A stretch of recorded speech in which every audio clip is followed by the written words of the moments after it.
ኪራና ጽናት የልጆች አባት መሆን እንፈልጋለን ይላሉ። ኪራ ካሁኑ ሴት ልጅ ነው የምፈልገው ይላል።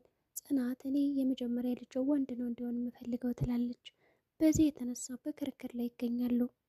ናሆም ለእናቱ ደውሎ ከአሁን በኋላ እንደውም እኔና ምሯ እንጋባም ባክሽ ተይኝ እያለ እያወራት ይገኛል ከፍ ባለ ድምፅ።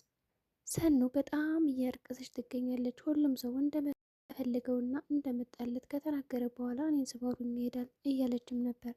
ሰኑ ከምር ቤት ነበረች እና ብቻዋን ቁጭ ብላ እንዲህ ደበረኝ ምን ማድረግ ይሻላል እያለች እያሰበች ባለችበት ሰዓት በሩ ይንኳኳል። ክብሮም መጣ። አንተ ነህ እንዴ? እንኳን ደህና መጣ። ደብሮኝ ነበር እያለችውም ነበረ። ክብሮም ቆይ ሰኒ ግን በባለፈው ለምንድን ነው እንደዛ የሆንሽው? እኔ መጥፎ ሰው ነኝ ብሎም ጠይቋን ነበር። ሰኑም እኔ እንደዛ ነገር አላልኩም፣ ግን ጥሩ ሰውን በቃ አሁን ላይ ሰው አያስፈልገኝም ብለዋለች። ሰኑ ስትሳሳችማን የዝም ብዬ አላየሽም እያላት ነው ክብሮም። እስኪ ጓደኞችሽን ተመልከቻቸው፣ ጽናትና ምሩ እንዴት አይነት ሰው ናቸው? እነሱም እኮ ሰው ሆነው ሰው ያስፈልጋቸዋል እያለ እየመከራት ነበር። እንደዚህ በጣም ብዙ ምክሮችን ከመከራት በኋላም ሰኑም ወደ ቤቷ ሄዳ ቁጭ ብላ እያሰበች ነበር ለብቻዋ። ቆይሽ እኔ ተሳስቻለሁ ማለት ነው እንዴ? እህቴስ ብትሆን ተሳስታለች ማለት ነው እንዴ? እያለችም ነበር። በቃ እንደውም ከማንም ጋር ማውራት አልፈልግም፣ እስኪ ራሴን ብቻ ላዳምጥ እያለችም ነበር። ማን ነው ደግሞ በዛት የሚደውለው? እስኪ ቆይ ልደውል ብላም ልትደውል ያሰበችውን ስልክ አቋርጠዋለች። ትንሽ ቆየት ካለች በኋላም ለእህቷ ደውላለች ተመልሳ ስልክ። ሰላም እህቴ እንዴት ነሽ? እኔ በጣም ደህና ነኝ፣ አንቺስ? እያለች ሰላምታውን እንደተለመደው እያቀረበችላት ነው። ሰኑም ብቸኛ ሰው ምን ይሆናል ብለሽ ነው እህቴ? አይ ትላለች አዘን ብላ። በቃቸው ማታ ደውልሻለሁ ብላም ስልኩን ዘጋችው። ለማንኛውም አንቺ እንኳን አትረጅኝም አለች ስልኩን ከዘጋችው በኋላም። በሌላ በኩል ጽናት ቁጭ ብላ ኪራን እየጠበቀችው ነው። ኪራ የሆነ ስራ ሂዶ ነበር፣ ተመልሶ ሲመጣ ሳቅ በሳቅ ሆኗል። ጽናትም እንዴ ኪራ ምን አግኝተ ነው? ደስታ በደስታ ከሆነን የመጣው ንገረኝ እያለችው ነው። ዋው ብታይ እኮ በጣም ቆንጆዬ ልጅ አግኝቼው እኮ ነው ታክሲ ውስጥ፣ ጉንጯ ልክ እንዳንቺ ነው ብርቱካን ይመስላል እያላትም ነበር። ጽናትም ቆጣ አለች፣ ሌላ ሰው መስሏት ማለት ነው። ማነች በማለትም ጠይቀዋለች። አረ ተረጋጊ፣ ህፃን ልጅ ነው ያየሁት፣ ብርቱካን ትባላለች እና በጣም ነው የምታምረው እያለም ታክሲ ውስጥ ስላገኛት ልጅ እያወራት ይገኛል።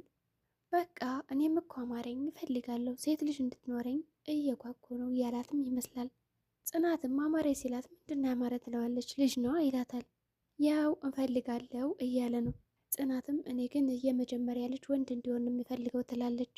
ኪራም እንዴ ወንድ ልጅ እኮ በጣም ረባሽና አስቸጋሪ ነው፣ ሴት ብትሆን የተሻለ ነው፣ እሷ በጣም የተረጋጋች ነች እያለም እየነገራት ነበር። ሁለቶችም ክርክር ላይ ናቸው።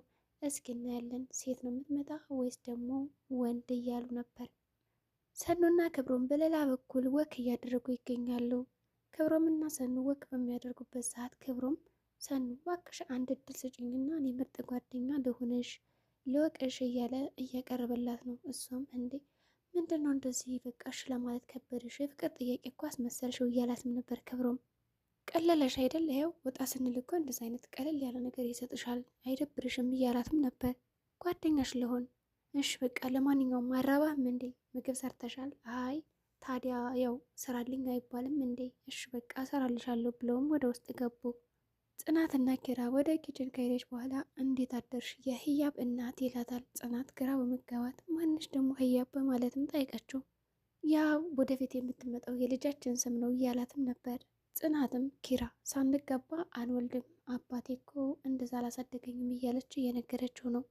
ናሆም በጠዋቱ ከእናቱ ጋር ስልክ እያወራ ነው። እናቱ እንደተለመደው ልጇን ማየት ፈልጋና የልጅ ልጇን ማየት ስለፈለገች አሁንም በጠዋቱም በምንም እየደወለች እንዴት ነው እያለች እየጠየቀችው ነው። ናሆም እማዬ እባክሽ ተረጅኝ፣ እንዴ ምንድን ነው እንደዚህ በቃ የሚያቻኩልሽ ነገር፣ እባክሽ እኛንም ተረጅን እያለ ጮህ ጮህ እያለ ከእናቱ ላይ ስልክ ያወራል። በቃ እንደውም እኔ እነሱ አሁን መጋባት አንፈልግም ይላታል። መቆየት አለብን። ምሩ አልተኛችም ነበርና ተመልሳ መጣ። ቆም ብላ እያዳመጠችው ነው። እያንዳንዱ ንግግር ለእናቱ የተናገረውን አዳምጣለች። ስልኩን ከጨረሰ በኋላም ዞር ሲል ምሩ አለች ከኋላው። እንዴ እናት ላይ ነው እንደዚህ የምጮህባት በማለትም ጠየቀችው። እሱም ወይ ምን አይነት አጣብቂ ውስጥ ነው የገባሁት ይላል። በል አሁኑኑ ደውልና ይቅርታ ጠይቃትም ብለዋለች። በሌላ በኩል ጽናትና ሰኑ ወደ እነ ጽናት ቤት አምርታ ነበረ። ጽናት ጠፋሽ እኮ ደህና ነሽ አይደል እያለች እያወራቻት ነው። ሰኑም ኧረ ደህና ነኝ እያለቻት ነው። ስራ እንዴት ነው? ስራ በጣም አሪፍ ነው። አሁንማ እኮ ማርፈድ ቀረ ቶሎ ቶሎ ነው የምትሄጂው እያለቻት ነው። አዎ እንደውም አላርም ቀርቶ ያው ስልክ እየተደወለልኝ ነው ከእንቅልፍ የምነሳ አለቻት። ከዛ ጽናትም እንዴ ጠበሽ አለቻት። ዶሮ ነው እንደምጠብሰው ስትላትም ነበር። ሰኑ የደበቅሽ ነገር አለ እንዴ ምንድን ነው እያለች እያጣጣቻት ትገኛለች። በቃ ችግር የለውም ለማንኛውም ወደ ምሩ እንሄድና ምሩ ከዛ ታውጣጣልኛለች አለቻት። ሰኑም እንዴ በመካከላችሁ ሳንዶች ልታረጉኝ ነው አይደል አለች። ሰኑና ክብሮም ቁርስ ሊሰራ እየተዘጋጀ ነው። ሰኑ ፍርፍር ካልሰራልኝ ትለዋለች። እንዴ ፍርፍር ለመስራት እኮ ደረቅ እንጀራ ያስፈልጋል ድርቆሽ እያለት ነው። እየታመጣለሁ አንተ ብቻ ለመስራት ፈቃደኛ ሁን እንጂ እኔ አሁኑኑ በፀሐይም አደርቀዋለሁ እያለችውም ነበር። በቃ ፍርፍር አምሮኛል እያለች እየደጋገመችው ነው። ክብሮም እንዴ ቆይ አንቺ ልጅ ምንድን ነው አረግሽ እንዴ በማለትም ጠይቃት። አንዴ እኔ ዶሮ ነኝ እንዴ በነፋስ የማረግዘው? ያው ምኑ ይታወቃል በድብቅ የምታስገቢው ነገር እንዳለ ብሎም ቀልዷታል። ለማንኛውም እርቦኛል ብላም ወጣ አለችና ደረጃ ላይ ቁጭ ብላ ማሰብ ጀመረች። ሰኑም ደረጃ ላይ ቁጭ ብላ ባለበት ሰዓት ኪራ ይመጣል። እሺ አጅሪት ምን ሆነሽ ነው ደግሞ ከዚህ ቁጭ ያልሽው ይላታል። ምንም እንደው ዝም ብዬ ነው። አይ ሰኑማ ያለ ምክንያት እንደዚህ እያሰበችና አንዳንድ ነገሮችን በአእምሮ ሳታወጣና ሳታወርድማ ቁጭ አትልም ምንድን ነው ብሎም ይጠይቃታል። ለማስታገስ ነው ትላለች። ኪራ እስኪ አንድ ነገር ልጠይቅህ እሺ? እኔ ግን ምቹ የምሰጥ ሰው አይደለም እንዴ ኮንፈርት ነገር እነሳለሁ በማለትም ጠይቀዋለች። ኪራ እንዴ አንቺ ደግሞ ከመቼ ወዲህ ነው ስለ ሰው የምትጨነቂው? አንቺ ማለት ተጫዋችና ምንም አይነት ክፋትና ተንኮል የሌለብሽ ነሽ ብሎም ይነግራታል። ግን ኪራ እንደዚህ በሚልበት ሰዓት ከመቼ ወዲህ ነው ለሰው የምትጨነቂው ሲላት ቅር ያላት ነገር አለ። ክብሮም ቁርሱን ሰርቶ ካበቃ በኋላ ወደ ሳሎን እቃዎችን ቁጭ አድርጓቸዋል እየጠበቀ ነው። ኪራ እንዴ ታዲያ አንተ ሰውዬ እቃው ልታስቆጥረን ነው ቁርሱን አምጠው እንጂ ይለዋል። ሰኑስ እንግዲህ ሰኑ ደረጃ ላይ ነበረች። አረ የለችም ምናልባት ጠቅጥቃት ይሆናል እያለውም ነበር። ጽናትም እስኪ በቃ ስልክ ልደውል ብላ እየደወለችለን ነው። ምናልባት ተኝታ ይሆና ብላ መኝታ ክፍል ገብታ ፈለገቻት። ሰኑ ግን በጣም ኪራ እየተናገራት ነገር ምቾት ስለነሳት ወደ ቤቷ ሄዳ እያለቀሰች ነበር። ወይ በቃ እነዚህ ሰዎች እያለችም ነበር። ምን ሆናት ነው ግን እንደዛ ተቻኩላ ሄደችው አለ ክብሮም። ምግቡን ካየው በኋላ ክብሮም በጣም ጎበዝ፣ እንደውም ሰሞኑን ሚስቴን እኮ የሚያገዛት አንዳንድ ሰው ያስፈልጋል ይለዋል። ቁርሱን ከሰራ በኋላም ናሆም የስራ ስልክ እያወራ ነው። ምንም ችግር የለውም እናንተ ካላችሁትና ካሰባችሁት በላይ ሰርተን እናስረክብላችኋለን እያለ እያወራቸው ነው። እነዛ የስራ ባልደረቦቹ ግን ክርክር አንስተውበታል። እቃ እኮ ተወዷል፣ አይሆንም፣ አሁን ላይ ኑሮ እንደተወደደ ታውቃላችሁ፣ ተረጋጉ እንጂ ጊዜ ስጦን ይላቸዋል። ምሩ በትካዜ ሆና እያየችው ነው በስስት። ተናዱም ስልኩን ዘጋው።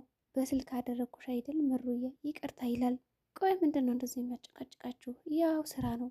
ያለፈውን ነገር እየነሱ አንዲት 5 ሳንቲም ጨመርና ቀነስ ስትል በዛች ነገር ላይ ይከራከራሉ። በቃ ይዞ አትበሳጭ እያለችውም ነበር። ተስማምተን እያለ እኮ አሁን ሌላ ጣጣ መጡብን አለ።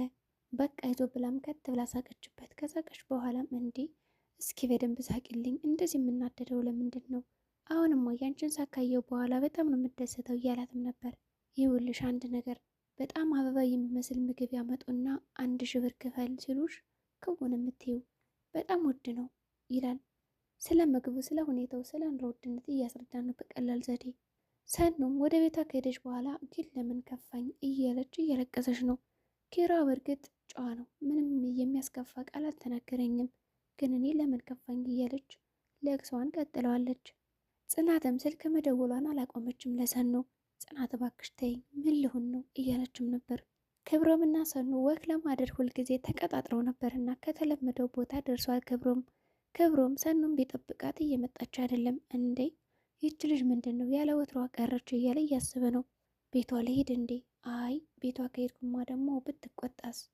እንዴ ደግሞ ብንተላለፍስ መንገድ? በቃ ከዚህ ጋር የተወሰነ 10 ደቂቃ ጠብቂያት ካልመጣች ቤቷ ይጃያታለሁ ምን እንደሆነች ብሎም እያሰበ ይገኛል። ትንሽ ከቆየ በኋላም ወደ ቤቷ ሄዶ በሩን አንኳኳ። ቆየሽ እኮ አላት። ጽናትና ኪራም በሌላ በኩል ጽናት ልብስ እያጣጠፈች ትገኛለች ቁጭ ብላና ኪራ ይመጣል። አሁንም በድጋሚ የህያብ እናት እንዴት ነሽ ይላታል። ጽናትም ደህና ነኝ እንዴ እኔ እኮ የመጀመሪያ ልጅ ወንድ ነው ብያለሁ እሱ ሴት ናት እያለ ይከራከራል። ወንድ ካመጣሽ ይረብሽሻል አለና ያጠፈችውን ልብስ ብልስልስ ያደርገዋል። ይኸውልሽ የወንድ ልጅ መጀመሪያ እንደዚህ ካመጣሽ እንደዚህ ነው የሚያደርግሽ፣ በጣም አስቸጋሪ ነው ብሎ ምሳሌ ሊያሳያት ሞከረ። በቃ ለማንኛውም አሁን የፈለለስከውን ልብስ ተመልሰህ ታጠፈዋለህ ትለዋለች። እሱም አይ በነፃማ አይሆንም በጉቦ ነው ይላታል። ካስረዳት በኋላ በጣም ማመሰግነው የአፍ መፍቻ ይላታል።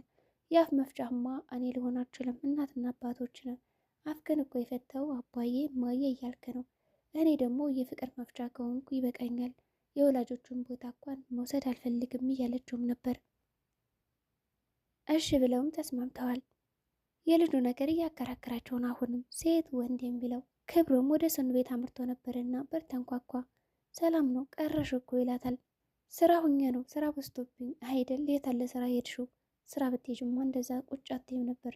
ለማንኛውም እየዋሸሽ ነውና ገብቼ እናወራለን ይላታል። እስከ ዛሬ ስቀልጂ ነበር፣ አሁን ግን ማውራት አለብን። ወደ ሳሎን ገባና ቁጭ አለ። ምሩና ናሆም ወግ ላይ ናቸው። አቤት ይቺ መንገድ ስንት ነገር እኮ አሳልፈንበታል ይላሉ። በጣም ብዙ ይላል። እኔ እኮ ከዚህ በኋላ አይነ ስውር በወር ራሱ የመንገድ የሚጠፋኝ አይመስልም ይላል ናሆም። ምሩም እንዴ ፍቅር እኮ ያው ውጫዊ አይደለም ውስጣዊ ነው እያለችውም ነበር። በቃ ወደ ቤት እንሂድ፣ ደበረሽ እንዴ? አይ በረደኛው ሳይበርድ ሳይመሽ እንሂድ ብዬ ነው ብለውም እያወሩ ነበር። በቃ ልዘልሽ ብሏትም አዝሏት ሄደ። ክብሮምም ሰኑማ ጠየቅ ጀመረ። አልቀሰሽ ነበር? አላለቀስኩ። እንዴት ታዲያ ለምንድን ነው ፊትሽ እኮ ያለቀሰ ነው የሚመስለው? ፊልም እያየው ነበር። ሰኑ በፊልም አይታ ልታለቀስ ብሎ አላመነም። እሺ በቃ ያው እንደዛ ነው አልቅሻለሁ፣ በቃ ተወኝ። አንዳንድ ሰዎች ግን የራሳቸውን ስሜት ከተናገሩ በኋላ ሰብረውኝ ይሄዳሉ። ለምን እያለችው ነው። አንቺ እንደዛ እንዲሰብሩሽና የሆነ መንገድማ አትፍቀጅላቸው ይላታል። እንዴት ብላም ጠየቀች። እሱን ራስሽ ታውቂያለሽ፣ መጀመሪያ ይህንን መልስ አግኝለት፣ ከዛ ሌላውን ደግሞ እነግርሻለሁ ብሏታል። ትቆያለህ ስትለውም ስልኬ ቻርጅ ሊጨርስ ነው ይላታል። በቃ ችግር የለውም ቻርጅ ልስጥና ቸረጀው ትለዋለች። ጽናትና ኪራ አሁንም ሌሊት ነውና ስለ ሰርጋቸው እያሰቡ ነው። አባቴ ሲመረቀን የሚታየኝ ያው ስለ ሰርጋቸው አንዳንድ ነገር እያወሩና እያሰቡ ይገኛሉ። አይ በቃ በጧት ነው የምነሳ፣ ምሩን አግዛታለሁ ብላም ደህና ደሩ ተባብለው ታኙ። በጧት ሆነና ወደ ምሩ ቤት አመራች። ወደ ምሩ ቤት ከመጣች በኋላ ቤቱን እያጸዳች ትገኛለች። ምሩም እንደው ዝም ብላችሁ ነው እንጂ እኮ የደከማችሁት፣ እኔ ራሱ አጸደው ነበር ደህና ነው ትላቸዋለች። ካጸዳሽ በኋላም ቁጭ ብለው ስለ ሰኑ አውርተዋል። ሰኑ ደህና አትመስለኝም፣ እንደው በሰላም አይደለም፣ ብቻ የሆነ ነገርማ አለ ትላለች ጽናት። ለማንኛውም ከሰዓት እስኪ ወደ ሰኑ ቤት አመራለሁ ብላለች ጽናትም። ምሩም ይሻላል ደግሞ ሰኑ ምን ሆና ነው ግን እንደዚህ የሆነችው እያለችም ነበር። ድራማው በዚህ ነው የተቋጨው። ሰላም ጤና ይስጥልኝ የቻናል ቤተሰቦች፣ ለዚህ ቻናል አዲስ ከሆናችሁ ሰብስክራይብ በማድረግ ተቀላቀሉ። በቀጣይ ቪዲዮ እስከምንገናኝ መልካም ጊዜ ይሆንላችሁ።